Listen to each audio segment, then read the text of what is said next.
David Rodriguez had exactly $37 in his checking account when he heard the crying. His landscaping business was barely keeping him and his 8-year-old son Marcus afloat, and today's canceled appointment meant another late rent payment. But when he saw the little girl sobbing by the old oak tree in Millbrook Park, clutching a torn leash, something deep in his chest made him forget about his own troubles. He didn't know this moment would lead to a phone call that would change everything. He didn't know the girl's grandfather had been watching from across the street, disguised in work clothes and a baseball cap. He didn't know that sometimes helping a stranger's broken heart can mend your own life in ways you never imagined. But as he knelt down beside 7-year-old Sophie and asked what was wrong, one question lingered in the autumn air. Could a simple act of kindness from a struggling father unlock doors he never knew existed? Before we carry on, please hit the subscribe button so you don't miss any more amazing stories, and let me know where you are watching from in the comments. The October wind carried the scent of dying leaves through Millbrook Park as David Rodriguez packed up his landscaping tools for what felt like the 100th disappointing day this month. His truck, a 15-year-old Ford with more rust than paint, sat parked beside the maintenance shed where he'd been hoping to land a contract for winter groundskeeping. The park supervisor had been polite but firm. Budget cuts meant no extra help this season.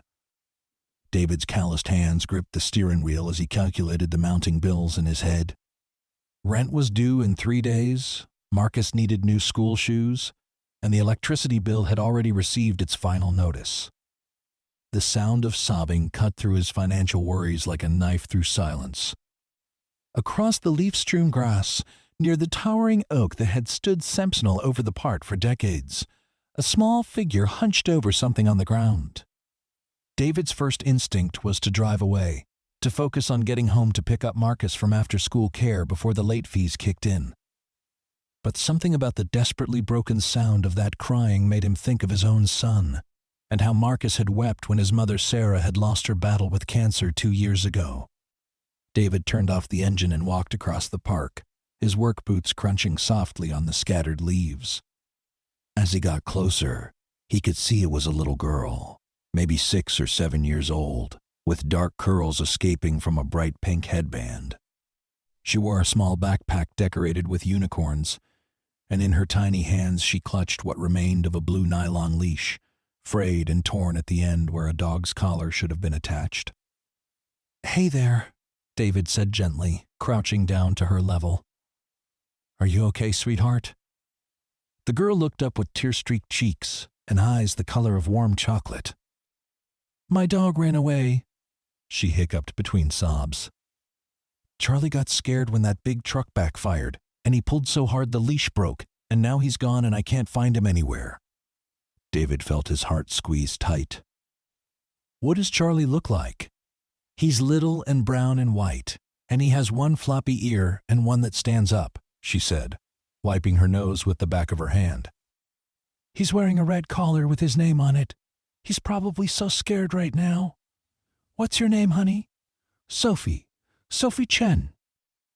She looked around the park with fresh tears threatening to spill. "My grandpa brought me here to play, but he had to take a phone call and walked over there." She pointed toward a cluster of trees about 50 yards away, and that's when the truck made that loud noise and Charlie ran.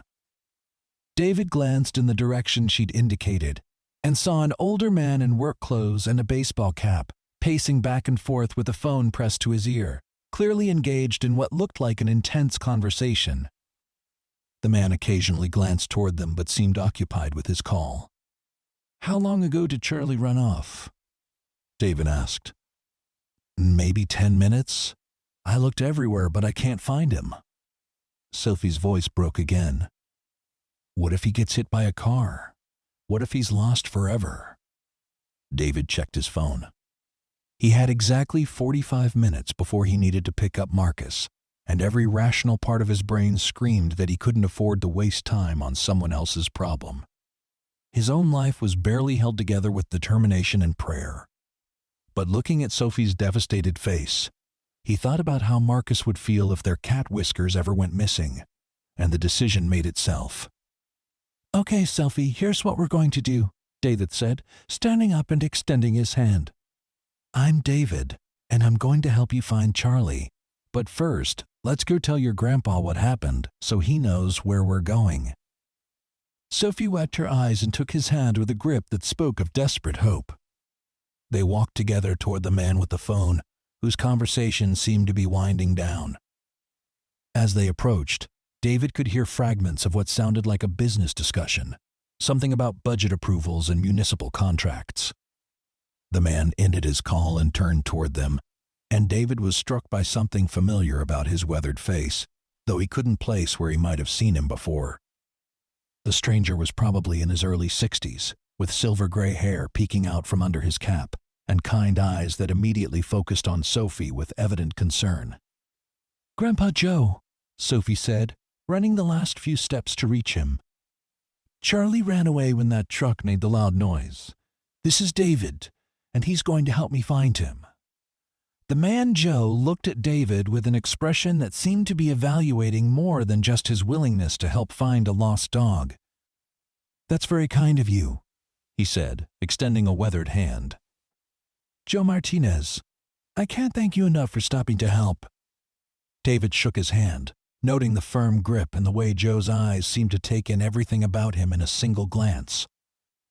"David Rodriguez, don't worry about it. I've got a son about Sophie's age, and I know how much pets mean to kids. Did you see which direction the dog went?" Joe asked Sophie gently. "Toward the playground, I think, but then I lost sight of him." Sophie's lip trembled again. "He's so little, Grandpa Joe. What if something bad happens to him?" Joe knelt down and pulled Sophie into a gentle hug. "Hey now, we're going to find Charlie. With David's help, we'll search every corner of this park if we have to." David found himself studying Joe Martinez more closely.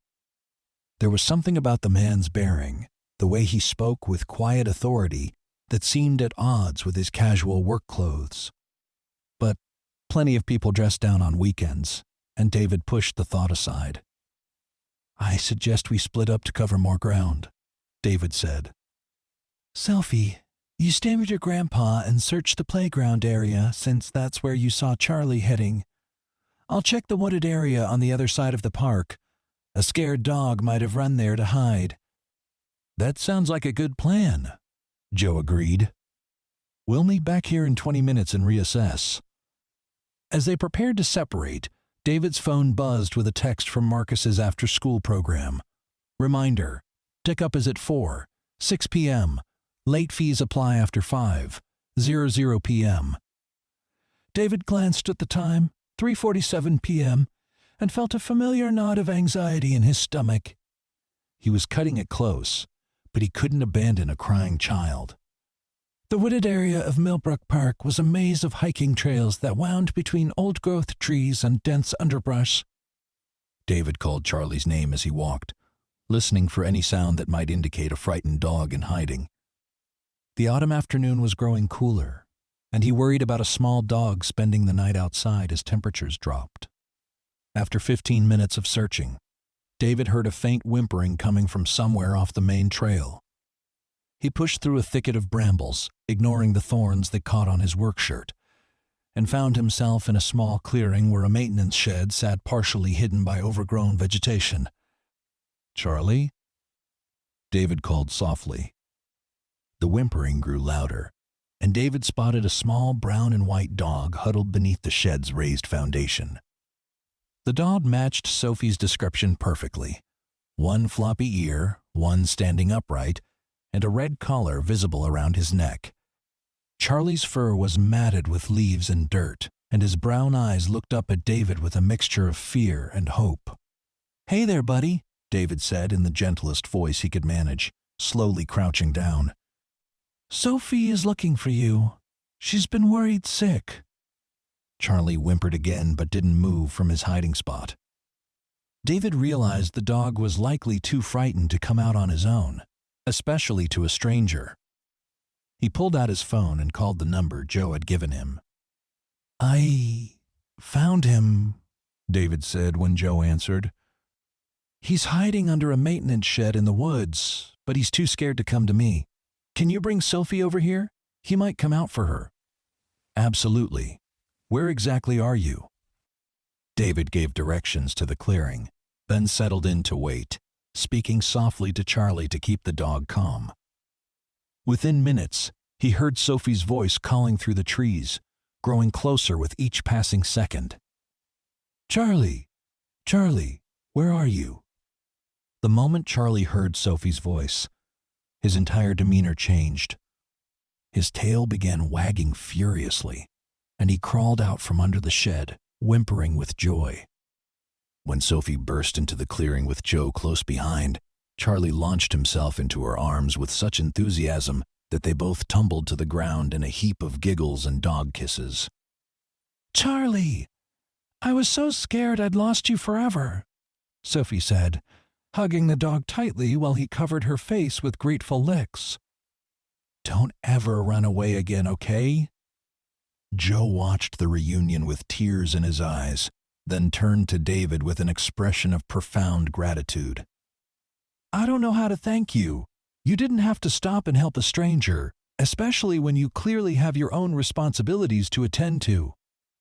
David checked his phone again. 4:18 p.m.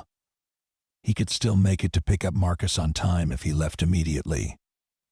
"I'm just glad we found him." Sophie was heartbroken. "You're a good man, David Rodriguez," Joe said, and something in his tone made David look at him more closely again. There was that nagging sense of familiarity, as if he'd seen Joe's face somewhere important but couldn't quite place the context.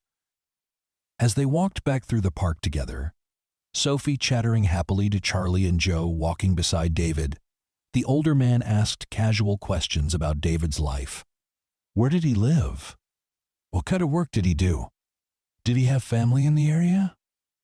David found himself opening up more than he usually did with strangers, perhaps because Joe had a way of listening that made even the most mundane details seem important. "Landscaping can be tough work," Joe observed when David mentioned his struggling business. "Especially this time of year when everyone's cutting back on outdoor services." "Yeah, it's been a challenging season," David admitted. "But I love working outdoors, and it's something I can do while still being available for my son when he needs me. Being a single parent means making some compromises." Joe nodded thoughtfully. "What happened to your wife, if you don't mind me asking?" David's throat tightened the way it always did when someone asked about Sarah. "Cancer. 2 years ago. It's been just me and Marcus since then, and some days I wonder if I'm doing enough for him. Like today, I was supposed to have a job interview this afternoon, but when I saw Sophie crying..." He shrugged. "Some things are more important than money. That's exactly the kind of thinking the world needs more of," Joe said quietly. They reached the parking area where David's battered truck sat next to a surprisingly nice sedan that he assumed belonged to Joe. Sophie was sitting on a bench with Charlie on her lap, feeding him treats from her backpack and talking to him in a soothing voice about their adventure. "Well, I should get going," David said, glancing at his phone one more time. "I need to pick up my son from school." "Of course," Joe said, but he seemed reluctant to let David leave. "David, would you mind if I got your contact information? I'd like to stay in touch. Maybe Sophie could send you a picture of Charlie at home safe and sound." David rattled off his phone number, which Joe entered into what looked like a top-of-the-line smartphone, another small detail that seemed inconsistent with his casual appearance. They shook hands again, and Joe's grip lingered a moment longer than necessary. "Thank you again," Joe said. "What you did today, the kindness you showed to a stranger, it means more than you know." As David drove across town to Marcus's school, he found himself thinking about the encounter. There had been something almost formal about the way Joe expressed his gratitude, as if he was used to thanking people in official capacities. And those questions about David's work and family situation had felt less like casual conversation and more like a gentle interview. But David pushed those thoughts aside as he pulled into the school pickup line with 3 minutes to spare. Marcus bounced into the truck with his usual 8-year-old energy, his backpack bulging with homework and art projects. Dad! Guess what happened in science class today? We got to dissect owl pellets, and I found a whole mouse skull, and Mrs. Patterson said I could keep it if I wrote a report about what owls eat and how their digestion works. David smiled as he listened to Marcus chatter about his day, grateful once again for the resilient spirit his son had inherited from his mother. Even after Sarah's death had turned their world upside down, Marcus had maintained an optimistic outlook that never failed to lift David's spirits. That sounds really cool, buddy. Did you remember to turn in your math homework? Yup, and I got an A on my spelling test from last week. Mrs. Patterson said my handwriting is getting much better, too. As they drove home to their small apartment on the south side of town, David told Marcus about helping Sophie find her lost dog. Marcus listened with the intense interest he always showed when stories involved animals, asking detailed questions about Charlie's appearance and personality. Do you think Sophie will let us visit Charlie sometime? Marcus asked as they climbed the stairs to their second-floor apartment. Maybe, buddy.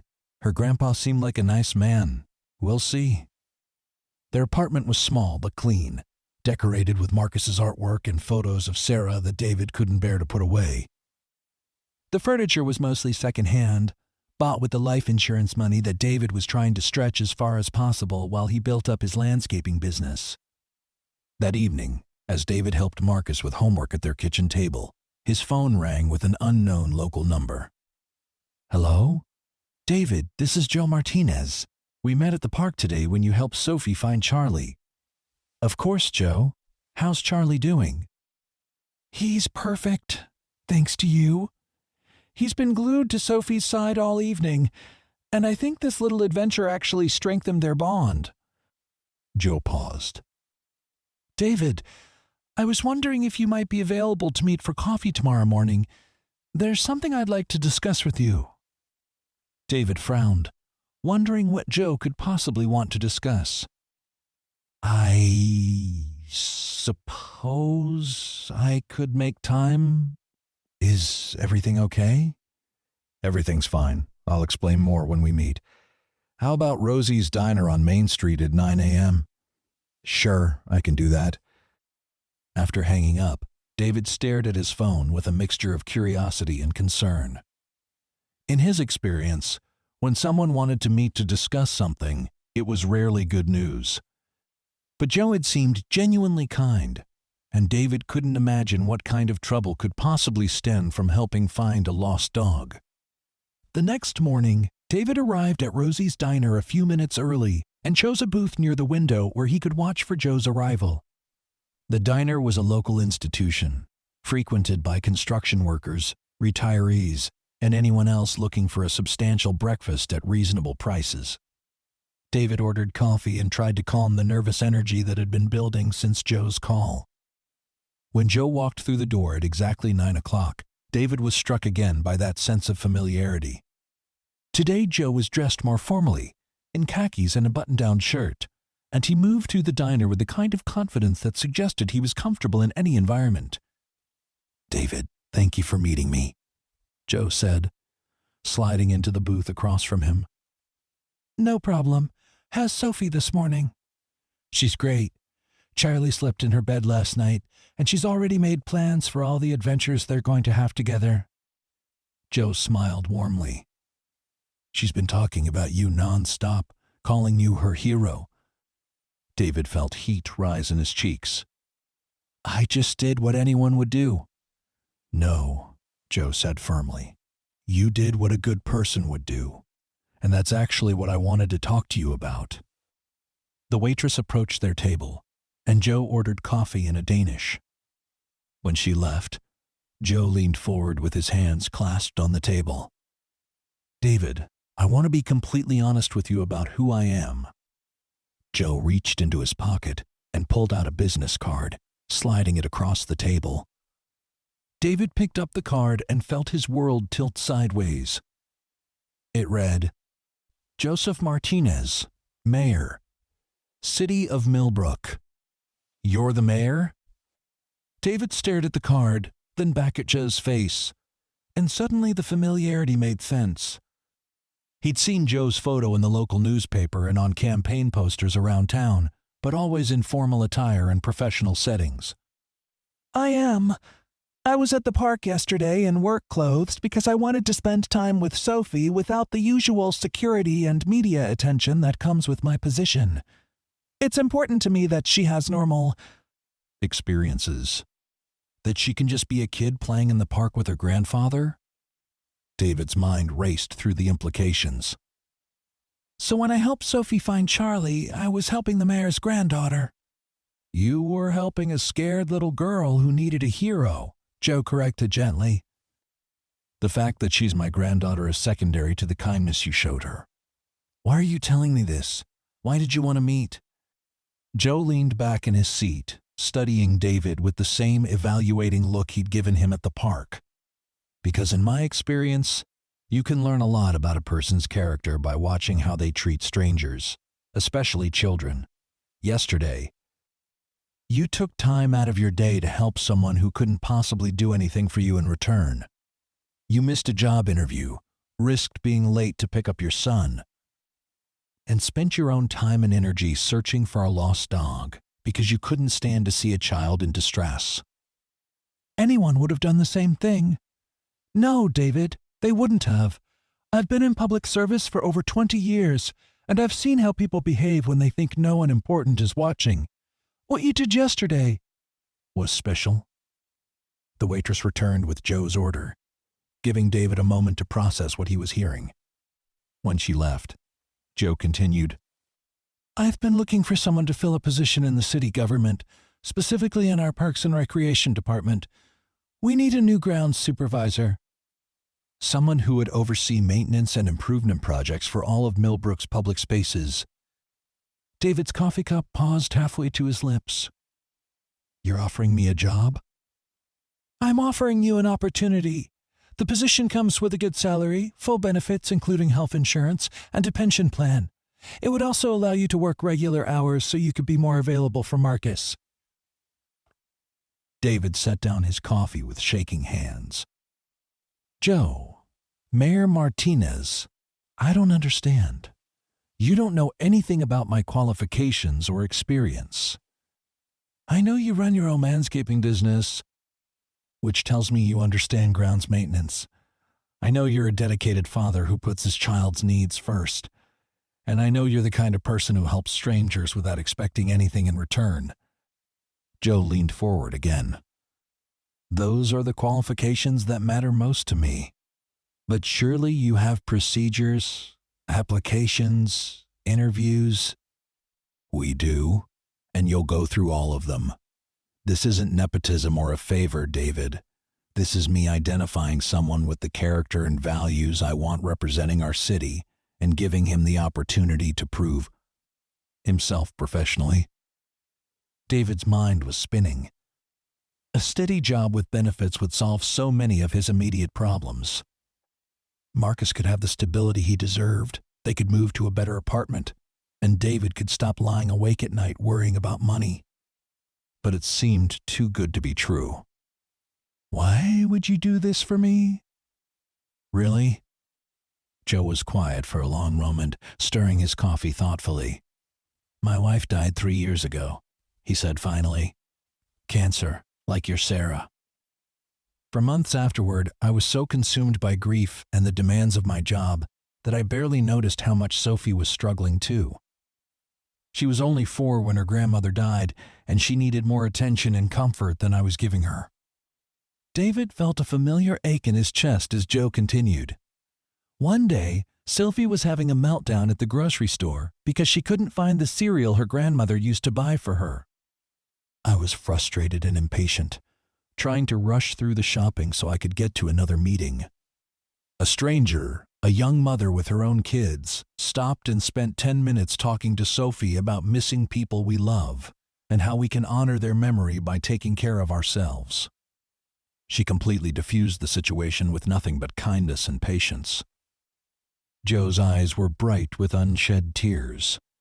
That woman taught me something important about what really matters. about the impact we can have on each other just by paying attention and caring. Yesterday, when I watched you comfort Sophie and help her find Charlie, I saw that same spirit of generosity.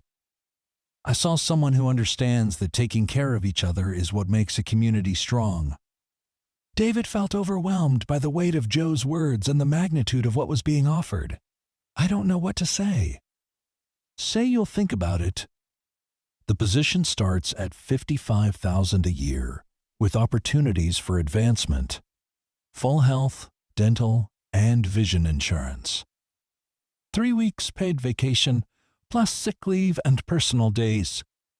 You'd have a small team working under you, and you'd report directly to the Parks and Recreation Director. $55,000 was more than David had made in the past 2 years combined.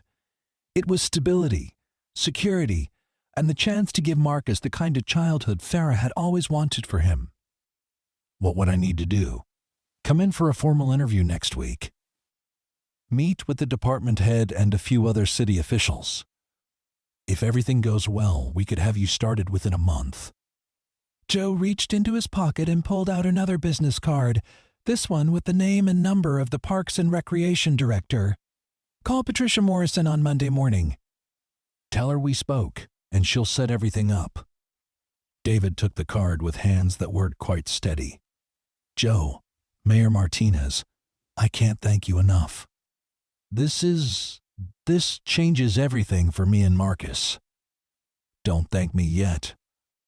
You'll have to earn this job just like anyone else. But I have a good feeling about you, David. I think you're exactly what our city needs. They finished their coffee with conversation turning to lighter topics. Joe told David about Sophie's school activities and her obsession with horses, while David shared stories about Marcus's academic achievements and his dreams of becoming a marine biologist. As they prepared to leave, Joe had one more surprise. There's something else. Next Saturday is the annual Harvest Festival in Millbrook Park. Sophie has been asking if she could see you again, and I was wondering if you and Marcus would like to join us as our guests. There will be food, games, live music, and Sophie would love to introduce Marcus to Charlie properly. We'd love that, David said, meaning it completely. As they walked out of the diner together, Joe stopped and turned to David with a serious expression. One more thing. What happened yesterday? What's happening now? It's not charity. You showed me something about your character, and I'm betting on that character to make you an asset to our city. Don't ever think of this as a handout. David shook Joe's hand firmly. I won't let you down. I know you won't. The rest of David's day passed in a blur of phone calls and planning. He called Patricia Morrison and scheduled his interview for Tuesday morning, then spent hours researching the Parks and Recreation Department and preparing answers to potential questions. When he picked up Marcus from school that afternoon, he could barely contain his excitement. Dad, you look like you won the lottery or something, Marcus observed as they drove home. Not the lottery, buddy, but maybe something even better. David explained about the job opportunity, careful not to get Marcus's hopes up too high in case things didn't work out. Marcus listened with growing excitement. So, if you get this job, we won't have to worry. About money anymore? The question broke David's heart a little, because it revealed how much his 8-year-old son had been aware of their financial struggles. That's right, Marcus. We'll be able to get a bigger apartment, maybe even save up for some of those summer camps you've been wanting to attend. And I could join Little League next season? Absolutely. That weekend, David threw himself into preparing for the interview with an intensity that surprised him.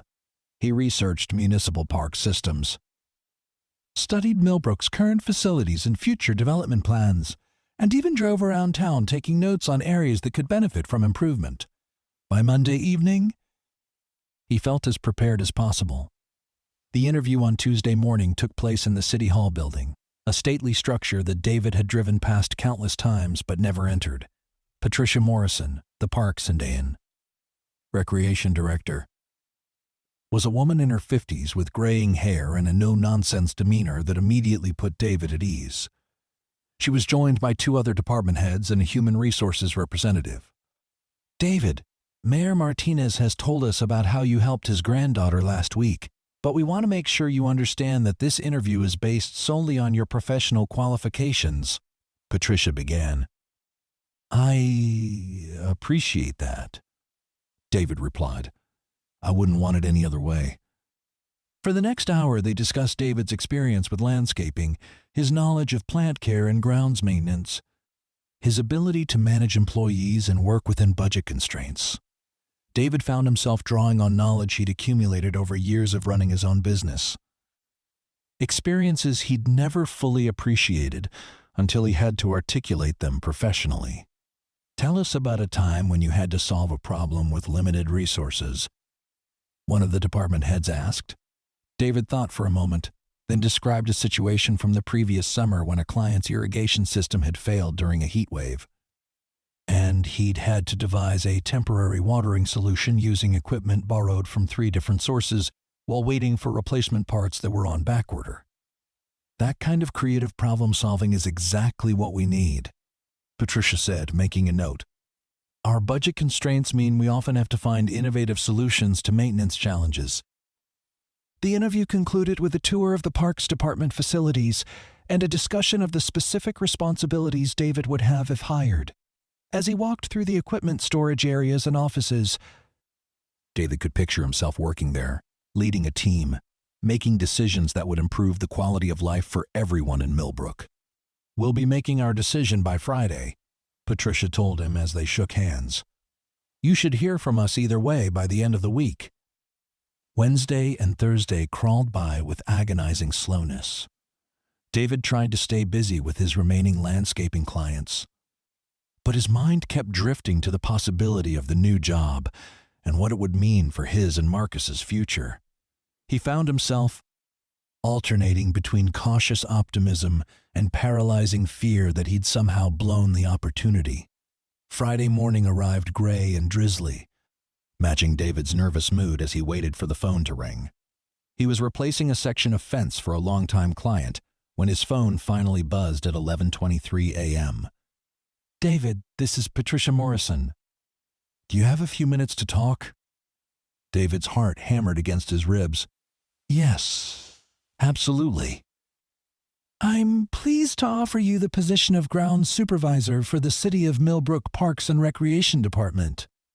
Your start date would be Monday, November 1st, and we'd like you to come in Monday morning to complete your paperwork and begin orientation." David had to sit down on a nearby stump to keep his knees from giving out. "Patricia, thank you so much." "Yes, I accept." "Thank you." "Welcome to the team, David. I think you're going to fit in perfectly here." After hanging up, David sat in the drizzling rain for several minutes, letting the reality sink in. He had a real job, with real benefits, working for people who valued his character as much as his skills. Marcus would never again have to worry about whether they could afford groceries or rent. That evening, David took Marcus out for pizza to celebrate, explaining that they would soon be able to afford such treats regularly. Marcus's joy was infectious, and they spent the evening making plans for their new life, from the bigger apartment they'd be able to rent to the family vacation they might take the following summer. Saturday arrived bright and clear, perfect weather for the Harvest Festival. David and Marcus arrived at Millbrook Park to find it transformed into a wonderland of autumn colors, food booths, game stations, and families enjoying the crisp October air. They found Joe and Sophie near the bandstand, where a local bluegrass group was setting up their instruments. Sophie ran to David the moment she spotted him, wrapping her arms around his waist in an enthusiastic hug. "David, you came, and you brought Marcus." Charlie was there too, wearing a new harness and looking perfectly content to be the center of attention as children took turns petting him. Marcus was initially shy, but Sophie's enthusiasm was impossible to resist, and within minutes the 2 children were thick as thieves, with Charlie following them from booth to booth as they explored the festival. How did the interview go? Joe asked as they watched the kids disappear into the crowd. I got the job, David said, still hardly believing it himself. Joe's face broke into a broad grin. That's wonderful news.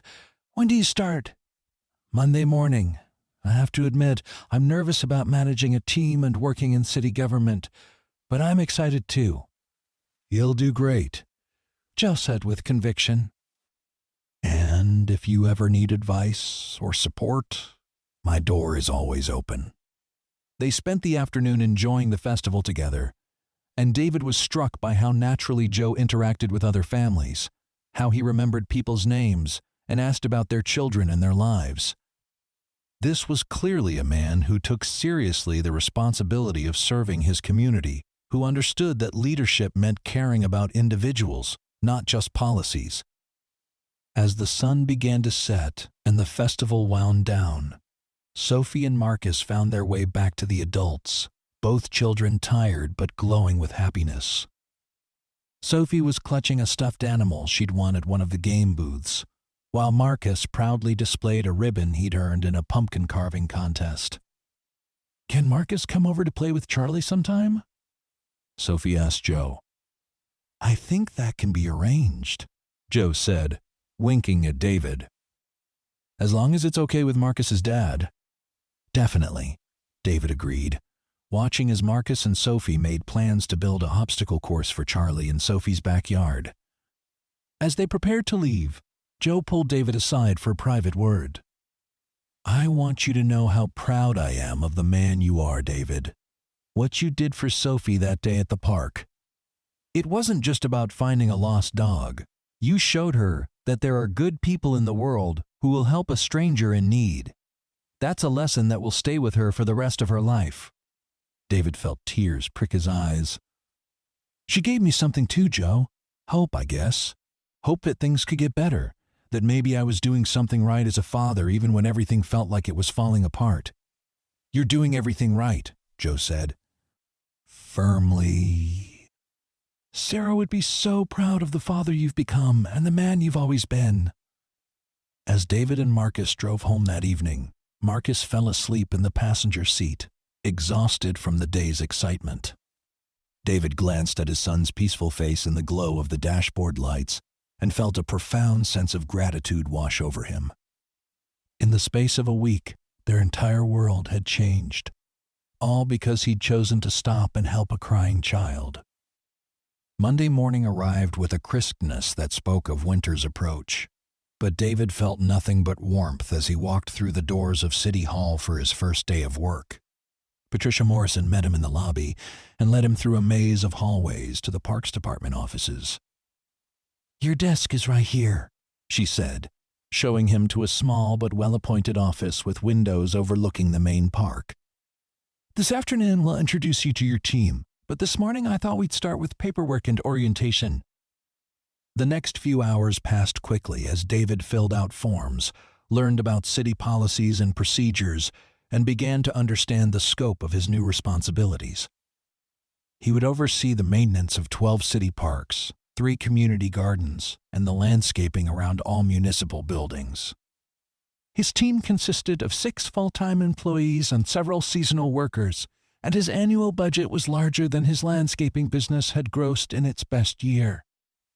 It might seem overwhelming at first, Patricia said as they reviewed the departmental organizational chart. But you'll have plenty of support. And from what I've seen of your work ethic and problem-solving abilities, I'm confident you'll exceed our expectations. That afternoon, Patricia introduced David to his new team, a diverse group of men and women ranging in age from recent college graduates to longtime city employees nearing retirement. To David's relief, they welcomed him warmly and seemed genuinely interested in hearing his ideas for improving their operations. We've been short-staffed for months, explained Maria Santos, the senior groundskeeper. Having someone with your landscaping background leading the department is exactly what we needed. Over the following weeks, David threw himself into his new role with enthusiasm and determination. He spent his first month learning the ins and outs of each park and facility, identifying areas for improvement, and building relationships with his team members. His landscaping experience proved invaluable as he developed more efficient maintenance schedules and implemented cost-saving measures that freed up budget for long overdue improvements. By Thanksgiving, David had settled into a routine that felt both challenging and rewarding. His days began early, walking through different parks to assess overnight damage or maintenance needs, then coordinating with his team to address priorities. The work was demanding but satisfying in ways his struggling landscaping business had never been. He was making a tangible difference in his community, creating beautiful spaces where families could gather and children could play safely. The transformation in David's personal life was equally dramatic. He and Marcus had moved into a spacious two-bedroom apartment in a better neighborhood, complete with a small yard where Marcus could practice baseball and tend to the vegetable garden they'd planted together. For the first time in years, David could sleep soundly without worrying about overdue bills or whether he have enough work to pay rent. Marcus was thriving too. His grades had improved with the stability of their new situation, and he'd joined the school's science club and started taking piano lessons. Most importantly, he seemed happier and more confident, no longer carrying the weight of worry that had shadowed him during their most difficult times. The friendship between Marcus and Sophie had deepened over the months, with regular playdates that often included Joe. David found himself genuinely enjoying the older man's company, appreciating Joe's wisdom and perspective on everything from parenting challenges to municipal politics. Joe never made David feel like a charity case or someone who owed him a debt, instead treating him as an equal and a friend whose opinions mattered.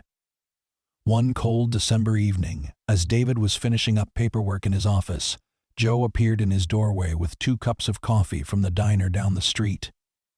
"Thought you might need some caffeine," Joe said, settling into the chair across from David's desk.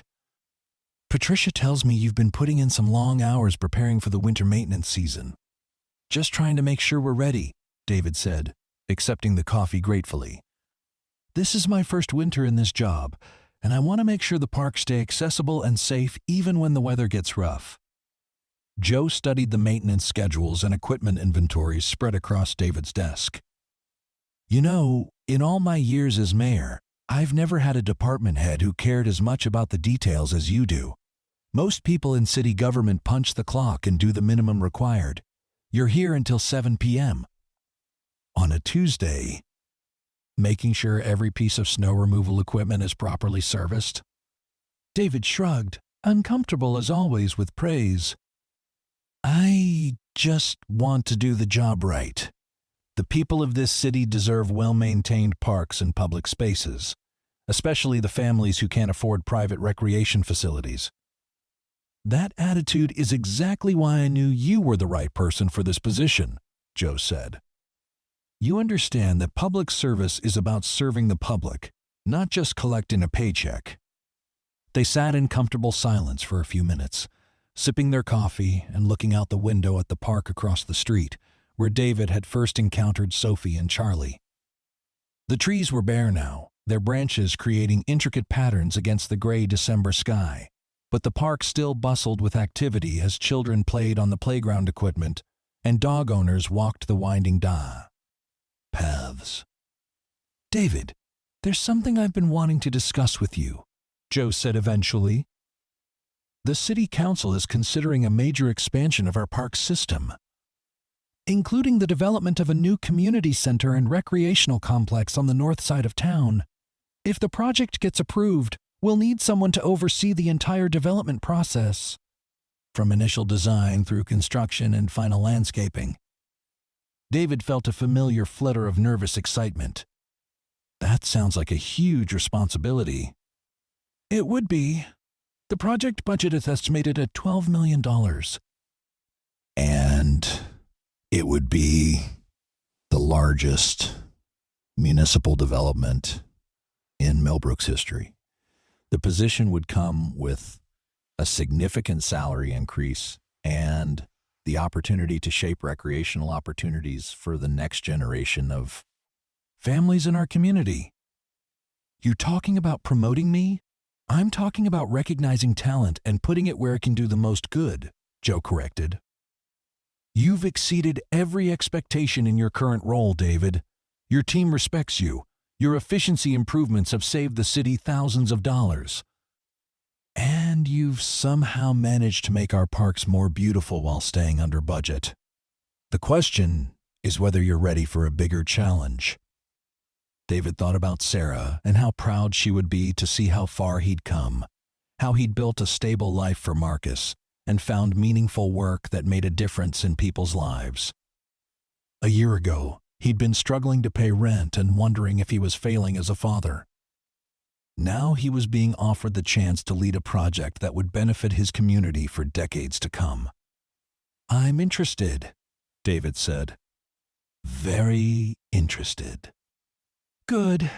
The city council votes on the project funding next month. If it passes, we'll officially announce the new position and begin the application process. Of course, you'll have to compete with other candidates, but I think your chances are excellent. As winter deepened and the holidays approached, David found himself busier than ever, managing snow removal operations and maintaining winter safety protocols across all city parks. The work was demanding, but his team had become a well-oiled machine under his leadership, responding quickly to weather emergencies and keeping public spaces accessible even during the worst storms.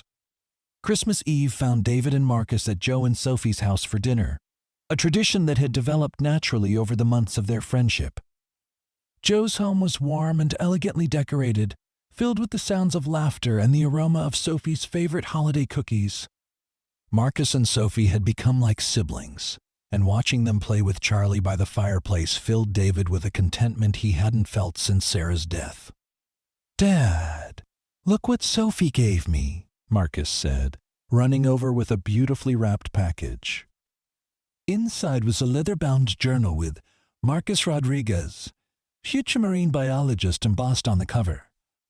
"Sophie thought you might like to write down your observations about the plants and animals you study," Joe explained.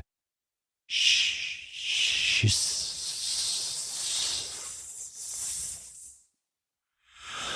said, "You're always be a scientist." David felt his throat tighten with emotion. These people had become family to him and Marcus, providing the sense of belonging and community that had been missing from their lives for so long. Later that evening, after the children had fallen asleep on the couch with Charlie curled between them, David and Joe sat by the fireplace with glasses of wine, talking quietly about their hopes for the coming year. "The city council vote is scheduled for January 15th, Joe said. "I'm optimistic about the project approval, and I hope you're seriously considering applying for the director position." "I am," David said. "Sometimes I can't believe how much my life has changed since that day I helped Sophie find Charlie. It feels like a dream." Joe was quiet for a long moment, staring into the dancing flames. "You know, David, I've been thinking about that day a lot lately, about the choices we make and how they ripple outward in ways we never expect." "What do you mean?" "When I decided to take Sophie to the park that afternoon, I was frustrated and stressed about a budget crisis at City Hall. I almost canceled our outing to deal with work problems. If I had, Sophie never would have gone. Lost Charlie. And I never would have witnessed your kindness to a stranger." David considered this. "And if I hadn't stopped to help her, I'd probably still be struggling to keep my landscaping business afloat." Exactly. One moment of compassion, one choice to put someone else's needs before your own convenience, and both our lives changed completely.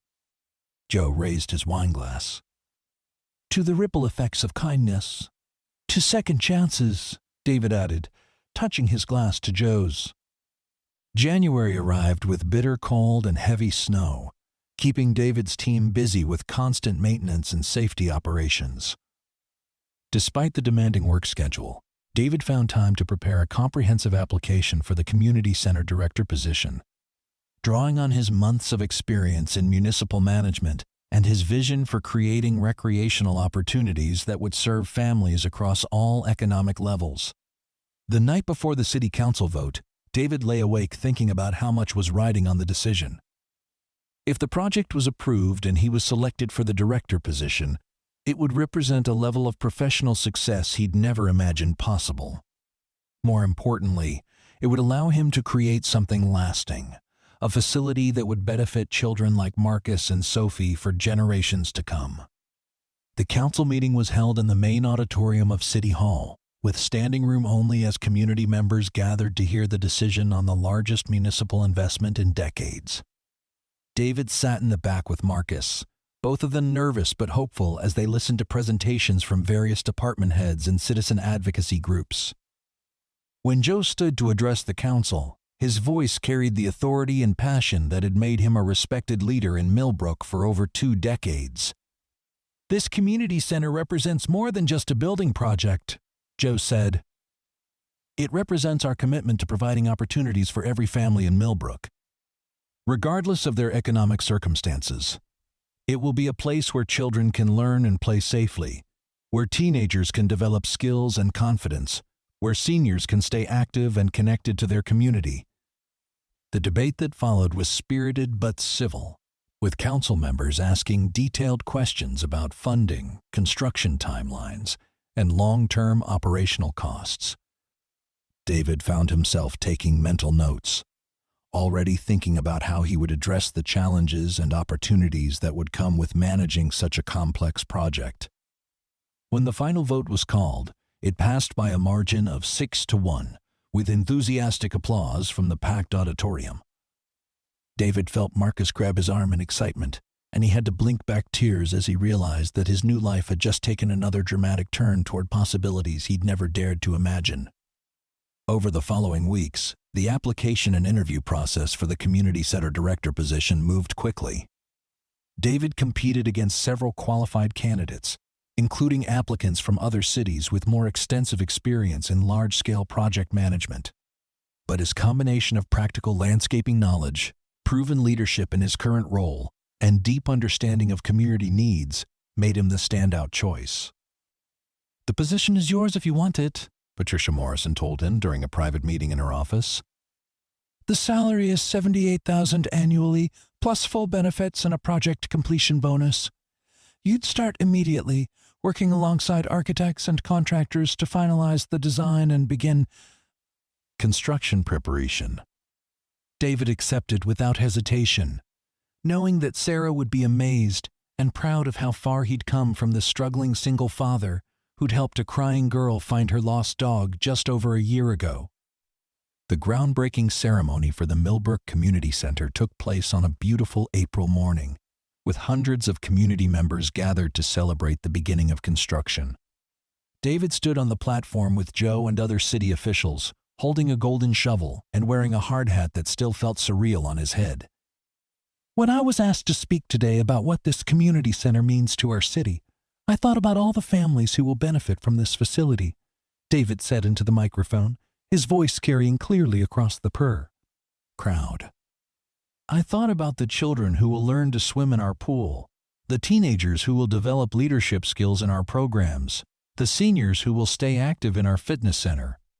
He paused, finding Marcus in the crowd and drawing strength from his son's proud smile. "But mostly, I thought about how communities are built one relationship at a time, one act of kindness at a time. This building represents our commitment to taking care of each other, to making sure that every family in Millbrook has access to opportunities for growth, health, and happiness." End quote. The construction process stretched over 18 months, with David managing everything from soil preparation to the installation of specialized recreational equipment. It was challenging work that required him to learn new skills constantly, but he approached each obstacle with the same determination and creativity that had made him successful in his previous roles.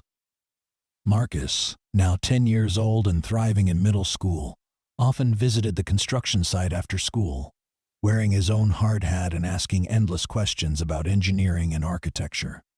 His dream of becoming a marine biologist had expanded to include interests in environmental science and sustainable building practices, inspired by watching his father manage such a complex project. Sophie, now 9, remained Marcus's best friend and Charlie's devoted companion. She often joined their construction site visits, taking pictures for a school project about community development and civic engagement. The friendship between the children had grown into a broader family connection, with David and Joe spending holidays together and supporting each other through the challenges of single parenthood. The community center opened on a crisp October morning, exactly 2 years after David had first helped Sophie find Charlie in Millbrook Park. The opening ceremony drew over 1,000 community members, who toured the state-of-the-art facilities with wonder and gratitude. The building was beautiful and functional, with a swimming pool, gymnasium, fitness center, computer lab, art studios, and meeting rooms that could accommodate everything from birthday parties to city council meetings. David had insisted on incorporating sustainable design elements throughout, including solar panels, rain gardens, and native plant landscaping that would require minimal maintenance while providing habitat for local wildlife. "I can't believe my dad built this whole place," Marcus told Sophie as they explored the Teenage Activity Center, complete with gaming stations, study areas, and a small kitchen where cooking classes would be offered. "He didn't build it by himself," Sophie corrected with the practical wisdom of a 9-year-old. "But he made sure it was built right, and he made sure everyone in town could use it, not just rich people." As the day wound down and the crowds began to disperse, David found himself standing alone in the main lobby, looking up at a plaque that bore his name alongside those of the architects, contractors, and city officials who had made the project possible. The inscription read, "Millbrook Community Center, built with vision, dedication, and love for community." Pretty impressive for someone who started out just trying to help find a lost dog, Joe said, joining David in front of the plaque. David laughed. "Sometimes I still can't believe this is real. 2 years ago, I was behind on rent and wondering if I was failing Marcus as a father. Now I'm standing in a building that I helped create, with a job I love and a future that looks brighter than I ever imagined possible." "You didn't fail Marcus," Joe said firmly. "Even during your most difficult times, you were teaching him the most important lessons about compassion and perseverance and putting other people's needs before your own convenience. Those lessons shaped him into the remarkable young man he's becoming." As if summoned by their conversation, Marcus and Sophie appeared at their sides, both children tired but glowing with excitement from exploring every corner of the new facility. "Dad, can we come here every day after school?" Marcus asked. "Well, maybe not every day," David said, ruffling his son's hair. "But yes, this place was built for families like ours to enjoy. And for families like everyone in town," Sophie added seriously. "That's what makes it special." As they walked out of the community center together, David reflected on the journey that had brought him to this moment. A simple act of kindness to a stranger had opened doors he'd never known existed, leading to opportunities that had transformed not just his own life, but the lives of countless community members who would benefit from the facility for decades to come. The lesson wasn't lost on him. We never know when our smallest acts of compassion might create ripples that change everything. A crying child, a lost dog, a choice to help rather than hurry past had led to a career he loved, financial security for his family, and the deep satisfaction of meaningful work that made his community a better place. That evening, as David tucked Marcus into bed in their comfortable home, his son asked the question that had been on his mind all day. "Dad, do you think Mom would be proud of us?" David sat on the edge of Marcus's bed, looking at his brave, intelligent, compassionate son, who had grown so much over the past 2 years. "I think she'd be amazed, buddy. I think she'd be proud of the man you're becoming and the life we've built together. And proud of you for helping Sophie find Charlie? Maybe," David said, smiling. "But I think she'd be most proud that we learned how to help each other, how to be part of a community where people take care of one another." Marcus nodded sleepily. I want to help people too when I grow up, like you do with the parks and the community center. You already do help people, Marcus. Every time you're kind to a classmate or include someone who feels left out, you're making the world a little bit better. As David turned off the lights and headed to his own room, he thought about the future stretching ahead of them.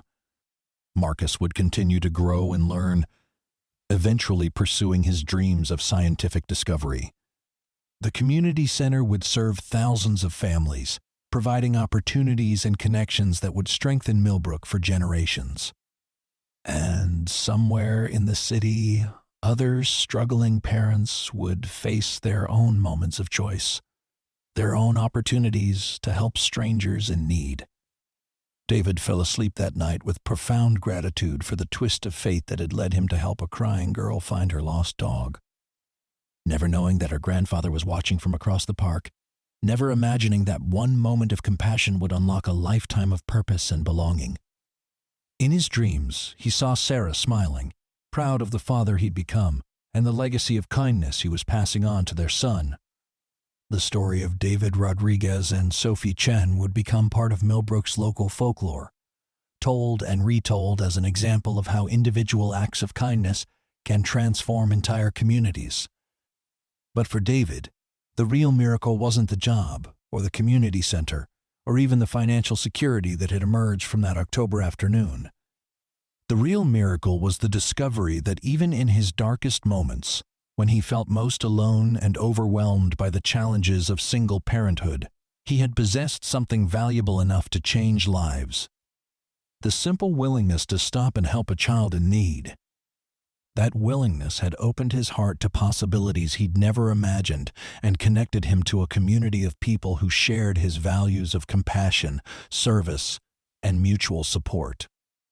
Years later, when Marcus had grown up and started a family of his own, he would tell his children about the day their grandfather helped a little girl find her lost dog, and how that one act of kindness had changed the course of their family's history.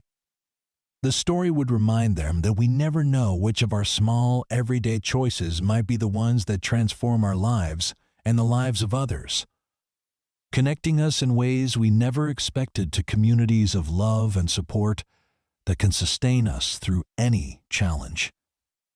And in Millbrook, the beautiful community center that David had helped bring to life would continue to serve families for generations. A lasting testament to the power of compassion, the importance of public service, and the truth that sometimes the most profound changes in our lives begin with the simple decision to help a stranger in need.